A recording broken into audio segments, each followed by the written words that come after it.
বলছিলাম আব্বা ওই ওষুধ নেওয়ার পরে সোজা চলে আসবা, হ্যাঁ? আর সাবধানে যাবা।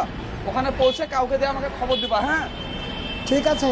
আর শোনো, ব্যাগে কিছু আমি ফল টল রুটি ফুটি রেখে দিয়েছি, তুমি ইফতার খুলে খেয়ে নেবা, হ্যাঁ? হ্যাঁ, খেয়ে নেবো। তাহলে যাও সাবধানে। হ্যাঁ। আব্বা, তুমি মোবাইলটা রাখো। আমি মোবাইল নেবো না রে। আরে তুমি ধরো তো, প্রথমে আমার নাম্বার সেভ আছে। হ্যাঁ। যদি কোনো অসুবিধা হয় তো ফোন করবে আমাকে, যদি না পারো তো কাউকে দিয়ে ফোন করাবা, নাম্বারটা প্রথমে আছে। ঠিক আছে। আচ্ছা, আসছি তাহলে। হ্যাঁ, যা।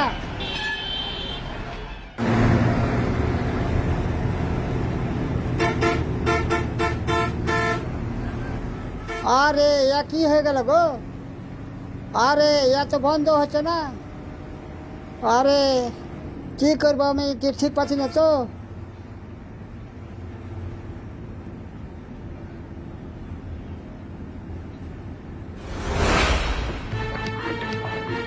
আপনি কি করছেন? আপনার কি লজ্জা শরম নেই? আপনি একটা মুরব্বী মানুষ একটা মেয়ের ভিডিও করছেন। আরে মা, আপনার এত বড় সাহস! আপনার লজ্জা শরম নেই? আরে মা, তুমি ভুল ভাবছো আমার কথাটা তো। আরে আপনি কথা বলছেন, আমি কোনো ভুল ভাবছি না। আমি এক্ষুনি পুলিশে কল করছি।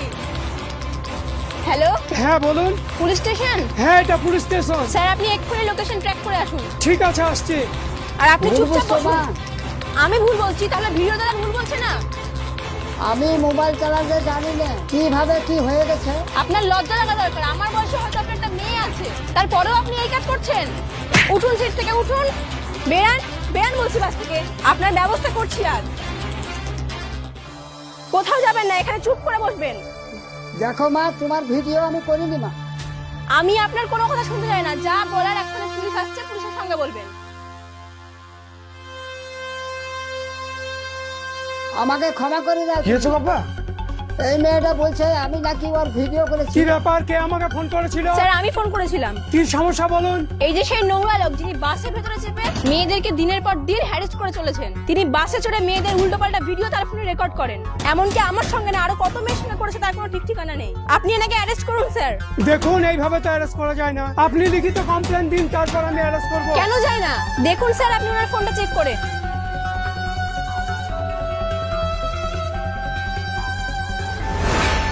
আরে আপনি কি সব ভিডিও তুলেছেন? হ্যাঁ, আপনি একজন বয়স্ক লোক হয়ে আপনার এই কাজ করা ঠিক আরে হয়নি। স্যার, আমি মোবাইল চালাতে জানি না, কিভাবে যে ভিডিও হয়ে গেছে আমি কিছু জানি না। শুনুন, আপনাদের দুজনকে 3 দিন সময় দিচ্ছি। 3 দিনের মধ্যে আপনি বিষয়কে মাথা ঠান্ডা করে চিন্তা করবেন। যদি মনে হয় এফআইআর করবো, তবে এফআইআর করবেন। এফআইআর করলে আমি উনাকে অ্যারেস্ট করবো। যেদিনকে ডাকবো আপনার গার্জেনকে সঙ্গে নিয়ে আসবেন, ঠিক আছে? উনার বাড়িকে আমি বিষয়টা মিটিয়ে দেবো। বুঝতে পেরেছেন? আপনি চলুন আর আপনি বাড়ি যান। আসুন এদিকে। নমস্কার, আমি স্টেট নিউজের পক্ষ থেকে সামিম শেখ। কিছুদিন আগে বাসের ভিতরে যে এক ঘটনা ঘটেছে, এক বয়স্ক লোককে এক ভদ্র মহিলা যেভাবে মেরেছে, সেই বিষয়টা নিয়ে সোশ্যাল মিডিয়াতে এত উত্তেজিত, আপনারা তো হয়তো দেখেছেন। আমরা সরাসরি চলে এসেছি সেই বয়স্ক লোকের বাড়িতে। আমরা জেনে নেব সেদিন বাসের ভিতরে কি ঘটনাটি ঘটেছিল। ক্যামেরাম্যান, তুমি এদিকে এসো। ক্যামেরাম্যান এসো। আপনারা দেখতে পাচ্ছেন সরাসরি বয়স্ক লোকটা ওখানে বসে আছে। আচ্ছা, আপনি যে বাসের ভিতরে এক ভদ্র মহিলা ভিডিও করেছিলেন বলে আপনাকে মারধর করা হয়েছিল, আপনি সত্যিটা আমাদের ক্যামেরার সামনে বলুন। আদৌ কি আপনার দোষ ছিল না দোষ ছিল না? দেখুন, এতে আমার কোনো দোষ ছিল না। ঘটনা হয়েছে, আমি যাচ্ছিলাম কলকাতায় ওষুধ আনতে, আর আমার ছেলে ওর মোবাইলটা আমাকে দিয়েছিল। আমি তো মোবাইল চালাতে জানি না। ছেলে আমাকে বললো, আব্বা অসুবিধা পড়লে আমাকে ফোন করবা। আমি বাসের ভিতরে মোবাইলটা বার করেছিলাম। আমি মোবাইলে কোনো কিছু যে হাতে দিইনি। বাসের ভিতরে মোবাইলের ক্যামেরা কিভাবে অন হয়ে গেছে, তাই ওই মেয়েটা আমাকে মারধর করেছে। আমরা যতটুকু সত্যিটা জানতে পেরেছি, আপনি সত্যি সত্যি বলে সেই ভদ্র মহিলার ভিডিও করেছিলেন। না না, আমি তো মোবাইল চালাতেই জানি না। আর আমি ভিডিও করে কি করব বলেন? আমি তো বয়স্ক মানুষ। আর একটা বিষয় নিয়ে অনেক তোলপাড় চলছে। আপনি বলে সেদিন রোজা ছিলেন, সেই ভদ্র মহিলাটা এটা জানার পরে বলে আপনাকে মারধর করেছে। হ্যাঁ, আমি রোজা ছিলাম, তাও আমাকে মারধর করেছে। আচ্ছা, আপনি কি ইচ্ছাকৃতভাবে ভিডিওটি রেকর্ড করেছিলেন না কি ব্যাপার, কি একটু খুলে বলুন তো। থামেন থামেন, আমার বয়স্ক স্বামী, আমার স্বামী মোবাইল চালাইতে জানে না। আমার স্বামী তাহলে ভিডিও করবে কি করি? আপনারা এইটুক কথা একখানি করছেন, একদিন পর একদিন আসছেন। কি ব্যাপার আপনাদের? শিগগিরই বেরিয়ে যান। দেখুন, একজন সাংবাদিকের সাথে আপনি এভাবে কথা বলতে পারেন না। আমরা সত্যি কথাটা যাচাই করার জন্য আপনার বাড়িতে এসেছি। তো দর্শক মন্ডল, আপনারা সরাসরি শুনতে পেলেন সেই বয়স্ক লোকের কথাগুলো। আপনারা আরো কিছু জানতে চাইলে আমাদের সঙ্গে থাকুন।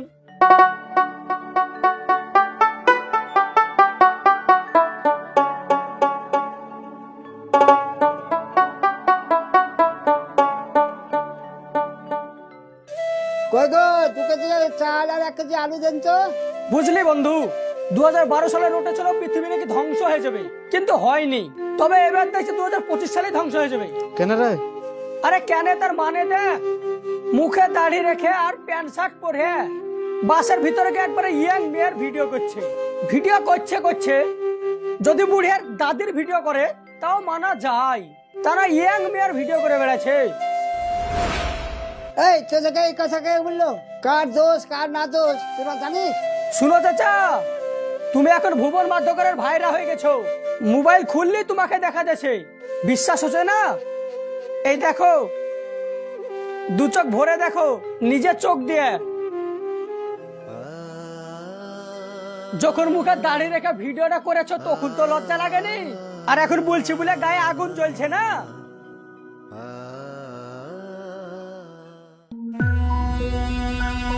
আব্বা, আব্বা, ও আব্বা, আব্বা, কই গো, কি করছো? দরজা খোলো। ও আব্বা, ওগো, দরজা খোলো গো। আব্বা, দেখি সরমা। আরে এ, আরে আরে কি করছো কি? আরে ছাড়ো ছাড়ো না আমি মরে যাবো। ছাড়ো। আমার হচ্ছে যে, আরে কি হয়েছে বলবা তো? ছাড়ো, বসো ওখানে, কি হয়েছে? আমি আর এই পৃথিবীতে বেঁচে থাকতে চাই না। পাড়াতে আমি ছোট বড় কাউকে আমি মুখ দেখাতে পারছি না, সবাই অপমান করছে। তুমি কি কোনো অন্যায় করেছো যে পাড়াতে মুখ দেখাতে পারছো না? আরে লোকে 1 দিন বলবে, 2 দিন বলবে, 3 দিন বলবে, 4 দিনের বেলা ভুলে যাবে। আর তুমি এইসব কাজ করার আগে মার দিকে তাকাচ্ছ না, আমার দিকে তাকাচ্ছ না। তুমি চলে গেলে আমাদের কি হবে জানো? তুমি কাঁচা চাইলের মতন কাজ করছিলি কেন? আমি আর এই মুখ কাউকে দেখাতে চাই না, আমারই নিজেরই লজ্জা লাগছে। বাইরে চলো, দাও। তোমার এই সব করার কি দরকার ছিল বলো তো? তুমি কি কোনো অন্যায় করেছো না ভুল করেছো বলো? অন্যায় করেছো তো ওই মেয়েটার লেগে তুমি মরতে যাচ্ছো।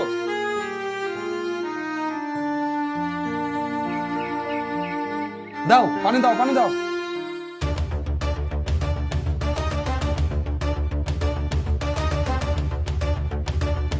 এই বয়স্ক লোকটাকে চিনতে পারছেন? হ্যাঁ স্যার, চিনতে পারছি। সেদিনের জন্য কাকা আমি আপনার কাছে ক্ষমা চাইছি। এবং সেদিন শুধু দোষটা আমার ছিল সেটা বললেও হবে না, কিছুটা হলেও দোষ আপনার ছিল। আপনার ফোনে যে ফুটেজগুলো রেকর্ড হয়েছিল সেগুলো দেখে আমার মাথা ঠিক থাকেনি, কারণ সেই ভিডিওগুলো স্বাভাবিক ছিল না, কিছুটা হলেও অস্বাভাবিক ছিল। আর 10টা মেয়ে হলে যেটা করতো সেই কাজটা আমিও করেছি। রাগের মাথায় হয়তো আমি আপনাকে 2-4টা থাপ্পড় মেরেই দিয়েছি। তো আপনি আমার বাবার বয়সী, তার জন্য আমি আপনার কাছে ক্ষমা চাইছি। শোনো, ক্ষমা চাইলে সব সমস্যার সমাধান হয় না। হ্যাঁ, এই যে আমার আব্বা কিছুক্ষণ আগে ঘরে দড়ি টাঙিয়ে আত্মহত্যা করার চেষ্টা করেছিল। এখন যদি কিছু হয়ে যেত এই দায়িত্ব কে নিত? হ্যাঁ, আয় বলো। হারালে সে আমাদের হারাতো, তোমার কিছু হতো না। তুমি ক্ষমা চাইনি না, সব শেষ। দেখুন দাদা, উনি যদি নির্দোষী হয় তাহলে উনি কেন সুসাইড করতে গেলেন? তোমরাই তো বাধ্য করছো সুসাইড করতে, তো করবে না? থামুন, তোমরা এই বিষয়টা নিয়ে বেশি জলখোলা করবে না। চারিদিকে তোমাদের এই বিষয়টা নিয়ে তুলকালাম চলছে। তোমরা এই মুহূর্তে এই বিষয়টা সমাপ্ত করে নাও। উনাকে 3 দিন সময় দিয়েছিলাম, 3 দিন পর আপনার বাবার কাছে এসছে এবং তার ভুলের ক্ষমা চাইছে। আর আপনি কি বলছেন বলুন? দেখুন স্যার, আমি অজান্তে ভিডিওটা করে ফেলেছি, এটা আমার অন্যায় হয়েছে, তাই আমি সকলের কাছে ক্ষমা চেয়ে ফেলেছি। আচ্ছা ঠিক আছে, গার্জেন হিসাবে আপনার কিছু বলার থাকলে উনাকে বলুন। আপনি আমার দাদার মতো, আমি মেয়ের বাবা। আপনি রোজায় ছিলেন এটা জানার পরেও অন্যায় ভাবে আমার মেয়ে আপনাকে মারধর করেছে, তার জন্য আমি খুব দুঃখিত।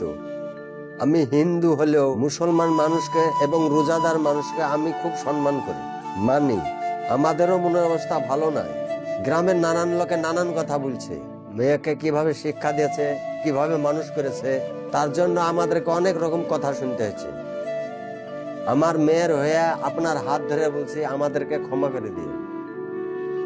আপনার মেয়েকে আমি ক্ষমা করে দিয়েছি, ওটাও আমার মেয়ের মতন, তাই আমি মনে কিছু করিনি, আমারই সব ভুল ছিল। তোমরা আমাকে ক্ষমা করে দাও, তাইলেই হবে। আপনার মনের যন্ত্রণা আমি ঠিক বুঝতে পেরেছি, এলি আর বাড়াবাড়ি করেন না। না না, আর আমি বাড়াবাড়ি করছি না, আপনারা আমাকে মাফ করে দেন। ঠিক আছে।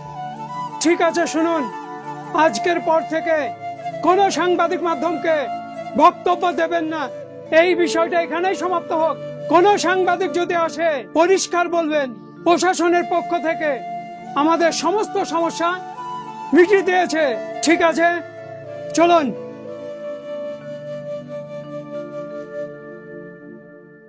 ভুল কিন্তু মানুষ মাত্রই হয়, কেউ জেনে শুনে ভুল করে, কেউ অজান্তে ভুল করে। কিছু কিছু এমন পরিস্থিতি আসে যেখানে আপনি ভুল না করলেও আপনি দোষী। সেই মুহূর্তে আপনার দোষ না থাকলেও লোকজন কিন্তু আপনাকেই আঙুল তুলে কথা বলবে, আর আপনাকে কাঠের পুতুলের মতন দাঁড়িয়ে সবকিছু সহ্য করতে হবে। কারণ মানুষ এখন রাজনীতি নিয়ে ব্যস্ত।